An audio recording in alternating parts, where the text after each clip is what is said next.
దాదాపుగా 8 నెలల పరిపాలన చూస్తున్నామండి. ఈ రోజున అసెంబ్లీ సమావేశాల గురించి కూడా జగన్మోహన్ రెడ్డి గారు నాకు 39% ఓటు బ్యాంక్ ఉంది కాబట్టి నాకు ప్రతిపక్ష హోదా ఇవ్వాలి అంటాడు ఒక పక్క నుంచి. పవన్ కళ్యాణ్ గారు చాలా స్పష్టంగా చెప్పిన దాన్ని కూడా రోజా గారు విమర్శిస్తూ, మీరు రష్యా అల్లుడు గదా! మీకు అలాగా అనిపిస్తలే అని చెప్పి ఆవిడ మాట్లాడే విధానాన్ని కనీసం ప్రజలు మనకు ప్రతిపక్ష హోదా ఇవ్వలేదు అనే ఒక చిన్న కామన్ సెన్స్‌ని కూడా ఎందుకు అర్థం చేసుకోలేకపోతున్నారంటారు? ఎట్లా చూడాలి ఇది? వాళ్ళ ఏవండి వాళ్ళకి కామన్ సెన్స్ అనే పదానికి కూడా అర్థం తెలియదండి. ఒక విధంగా చెప్పాలండి. ఒకానొక టైంలో వీళ్ళు 5 సంవత్సరాలు గెలిచి అసెంబ్లీలోకి వెళ్ళినప్పుడు ఒక డైలాగ్ చెప్పారండి. ఇప్పుడు ఒక సినిమాలో అంటాడు చూడండి మహేష్ బాబు, మనం అన్ని అవతలోడు యువతలోడు మర్చిపోయినా గూగుల్ అనేది ఒకటి ఉంది, అది నొక్కితే అసలు చరిత్ర అంతా బయటకు వస్తుందని. ఒక్కసారి వీళ్ళు వెనక్కి వెళ్తే యూట్యూబ్లు వాటిల్లోకి వెనకెళ్తే వీళ్ళ చరిత్ర బయటకు వస్తుందండి. ఎందుకంటే 18 సీట్లు 21 సీట్లలోని కొంతమంది ఎమ్మెల్యేలు కొనేస్తే ప్రతిపక్ష హోదా 18 పడిపోయి ప్రతిపక్ష హోదా పోతుంది, చంద్రబాబు నాయుడు గారు రాజ్యం మొత్తం మనమే ఆలోచన అనేసి అన్న డైలాగ్ కొట్టారు జగన్ అన్న గారు. మరి ఆ డైలాగ్ ఇప్పుడు గుర్తు తెచ్చుకోమని చెప్పండి. అది ఇంకా రోజా అంటారా? రోజా మరి మన ఇక్కడ ఆంధ్రాలో పుట్టినా కూడా తమిళనాడు కోడలు కదండి, మరి అక్కడికి వెళ్ళాలిగా. మరి ఇక్కడ మంత్రిగా ఎందుకు పోటీ చేసింది? మాట్లాడేటప్పుడు ఇంగిత జ్ఞానం తెలియదండి ఆవిడకి. ఆ మాత్రం తెలియకుండా నాయకులు ఎలాగవుతారండి? మా తెలియక అడుగుతున్నాను. ప్రజల కర్మ కాకపోతే సీట్లు వస్తే ప్రతిపక్ష హోదా ఎలాగిస్తారు? ఓటు పర్సంటేజ్ ముఖ్యమా? 11 సీట్లు వస్తే ఓటు పర్సంటేజ్ ముఖ్యమా లేకపోతే సీట్లు ముఖ్యమా? పోనీ ప్రజలు మిమ్మల్ని తిరస్కరించారు అంటే ఎందుకు తిరస్కరించారు? ఆయన పదే పదే చెప్తున్నా, బటన్ నొక్కాను, నేను డబ్బులు ఇచ్చాను, నేను అసలు ఎంతో మంది సంక్షేమం చేశాను, నేను చాలా గొప్పగా పరిపాలన చేశాను చెప్పుకుని జగన్మోహన్ రెడ్డి గారు ప్రజలు మనల్ని ఎందుకు తిరస్కరించారనే చిన్న ఆలోచన ఎందుకు చేయలేకపోతున్నారు అంటారు? ఈ రోజున వల్లభనేని వంశీ గురించో లేదా ఇంకోళ్ళ గురించో అతను అందగాడు అందుకని చంద్రబాబు నాయుడు గారికి ఈర్ష్య, అసలు ఈ మాటలను ఎలా చూడాలి మేడం? అందం అందం గురించి వాళ్ళకి ఏంటంటే సీట్ల గురించి తప్ప రాష్ట్రం గురించి అస్సలు అక్కర్లేదండి. అయ్యో మన చదువుకున్న యూత్ పక్క రాష్ట్రాల్లో ఎక్కడెక్కడో బానిస బతుకుతున్నట్టు బతుకుతున్నారే, మన పిల్లల్ని మనం తెచ్చుకుందాం, ఆంధ్ర రాష్ట్రాన్ని అందంగా చేద్దామన్న ఆలోచన లేదు వాళ్ళకి. ఎంతసేపు ఏంటంటే అందం మనిషిలో కాదండి, రాష్ట్రంలో చూపించమనండి. మనిషిలో అందం ఏముంది? ఈరోజు మరి రామారావు గారు అందగారే, ఎన్టీఆర్ గారు, అక్కినే నాగేశ్వరరావు గారు అందగారే, మరి చాలా మంది ఉన్నారు. వాళ్ళు కాలగర్భంలో కలిసిపోలేదండి. అందం ఏమన్నా శాశ్వతమా? అందం రాష్ట్రం అందంగా ఉంటే చరిత్రలు చెప్పుకుంటారు, అది తెలుసుకోమనండి మన గత ముఖ్యమంత్రి గారిని. అది అంటే ఈ 8 నెలల కాలంలో ఒక పక్క ఏమో చంద్రబాబు నాయుడు గారు అమరావతి అని లేకపోతే పోలవరం అని లేదా కేంద్రం దగ్గర నుంచి తీసుకొచ్చిన నిధులని ఆయన ఇలా పరుగులు పెడుతుంటే ఎంతసేపు విమర్శిద్దాం లేకపోతే బురదేద్దాం లేదా 5 ఏళ్ల తర్వాత మేమేం వస్తాం బట్టలు ఒప్పదీసి నిలబెడతాం అనే వార్నింగ్ లేడు అని ఎలా చూస్తారు? ఒక ముఖ్యమంత్రి హోదాలో ఉండి బయటకు వచ్చిన వ్యక్తి ఎలా మాట్లాడాలండి? ఎంత హుందాగా మాట్లాడాలి? నిన్ను చూసి ఏమి నేర్చుకోవాలి? యూత్ ఏమి నేర్చుకోవాలి? ప్రజలు ఏమి నేర్చుకోవాలి? గత 5 సంవత్సరాల్లో అసెంబ్లీ చూడాలంటే చిరాకు అనిపించేది. ఆ బ్రేక్ డాన్సులు, ఆ డాన్సులు, ఈ డాన్సులు, ఆ రోజా డాన్సులు, రేపు చేస్తారన్న డైలాగ్, పచ్చి బూతులు. ఇప్పుడు ఈ 5 సంవత్సరాల్లో కనీసం మేము టీవీ పెట్టుకొని చూడాలంటే ఎంతో అందంగా ఉంది.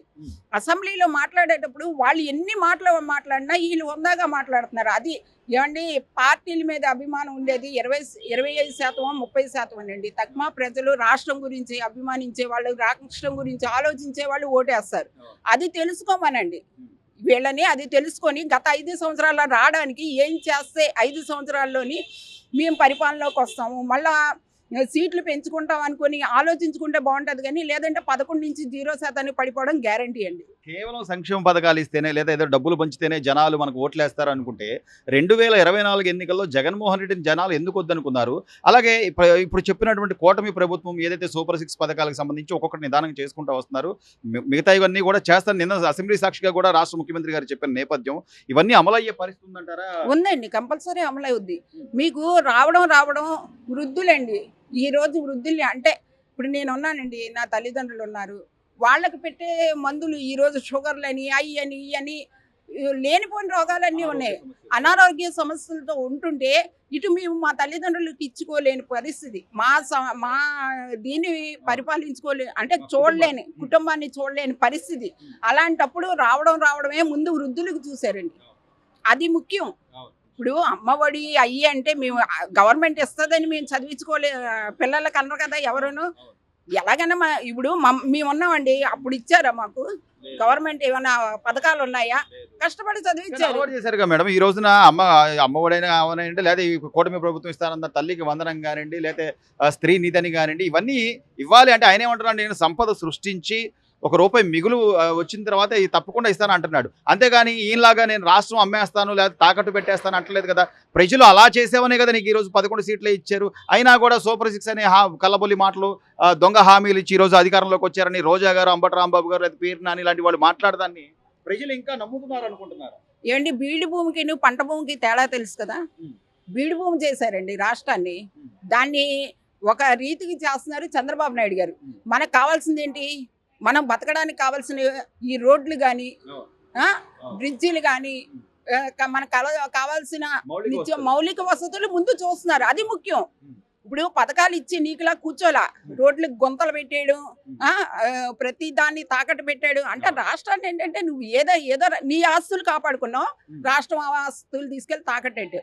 నువ్వు మాట్లాడేవాడివి, నువ్వు నీతి కబుర్లు చెప్పేవాడివి, నువ్వు ఎదుటివాడిని గురించి ఇప్పుడు మాట్లాడుతున్న వాళ్ళందరూ కరెక్ట్గా ఉన్నారేమో మాట్లాడమనండి. పేరు నాని గారు వాళ్ళ మిస్సెస్ ఎందుకు దాక్కుంది, ఎందుకు బెయిల్ కోసం వెళ్ళింది, స్టోర్ బియ్యం ఇవన్నీ ఎవరు? అంబటి రాంబాబు గారిని ఎవరికి ఉందండి నీతి? ఎవరికి ఉంది? ఓవరాల్ గా అయితే ప్రజలు ఇంకా జగన్మోహన్ రెడ్డిని లేకపోతే వాళ్ళ అనుయాయాలని నమ్మే పరిస్థితులు అయితే లేరంటారు. ఎవ్వరూ లేరండి, ఎవ్వరూ లేరు. కూటమి ప్రభుత్వం వీళ్ళు అరిచే వాళ్ళు అరుచుకుంటూ ఉంటారు, వాళ్ళ పని వాళ్ళు చేసుకుంటూ వెళ్తారు. అరిచే వాళ్ళ గురించి పనులాగవు కదండి, వాళ్ళు అరుస్తున్నారు కదండి. వీళ్ళ ఇప్పుడు రాష్ట్రం అభివృద్ధి చెందకుండా చేసి ఇది చేయలేరు కదా. అది వీళ్ళు అరుస్తూనే ఉంటారు, వాళ్ళ పనులు వాళ్ళు చేసుకుంటూ పోతారు. 5 సంవత్సరాల తర్వాత ప్రజలు చెప్తారు. అది నేను గొప్ప అనుకుంటే కాదు కదా, ప్రజలు చెప్పాలి. నువ్వు నేను చెప్తే కాదు కదా, నువ్వును వాళ్ళు ఎవరు పోట్లాడుకుంటే కాదు, ప్రజలు చెప్పాలి. ప్రజలు ఆల్రెడీ 11 దించినా కూడా వీళ్ళకి సిగ్గు రాలేదు, అయినా ఏ మాటలు మాట్లాడతారు. అలా మాట్లాడే 11కి వచ్చారు, ఇలా మాట్లాడి 0కి వెళ్తారు.